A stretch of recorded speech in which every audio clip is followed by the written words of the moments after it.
Faire des efforts, c'est de la merde. Ce qui fait la réussite, c'est pas les efforts, c'est la passion. Et dans cette vidéo, on va te partager 10 questions que tu dois te poser pour trouver ta passion et faire de ta vie un véritable succès.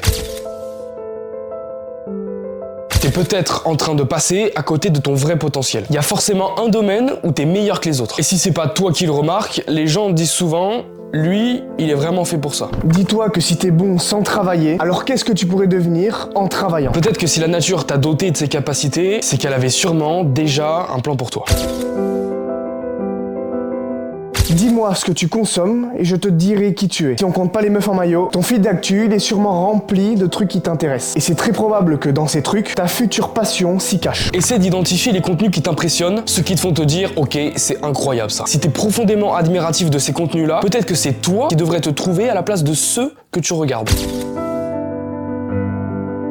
Imagine un truc si puissant que quand tu le fais, tu te dis ok, ma vie a du sens. Une passion, c'est par définition quelque chose qui captive ton attention au point d'en avoir de l'obsession. C'est une chose vers laquelle t'es naturellement attiré sans y être forcé. Un truc que tu pourrais faire même après une journée de 8 heures de taf à la caisse de chez Carrefour. Et même si l'activité que t'aimerais faire après ton taf est objectivement fatigante, tu te sentirais infiniment plus énergique après l'avoir faite plutôt que si tu l'avais pas faite. Pense aux choses que tu pourrais faire de manière désintéressée sans voir le temps passer.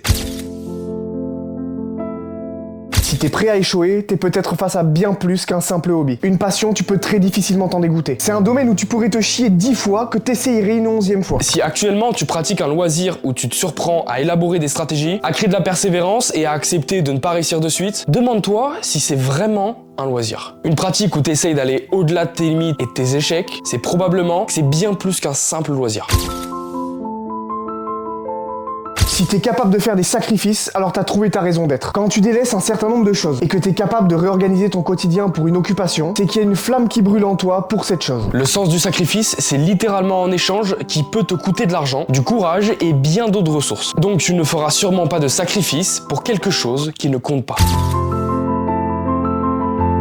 Imagine un truc que t'aimes tellement que tu serais prêt à y consacrer des années pour devenir un expert. Si t'arrives à te fixer un idéal de niveau de connaissance et d'expérience dans un domaine précis, c'est sûrement qu'il t'importe vraiment. Ça peut être difficile de se projeter, mais essaie de chercher ce pourquoi tu serais prêt à prendre ton temps pour faire vraiment bien les choses, au point où dans 5, 10 ou 15 ans, tu serais devenu un expert dans le milieu.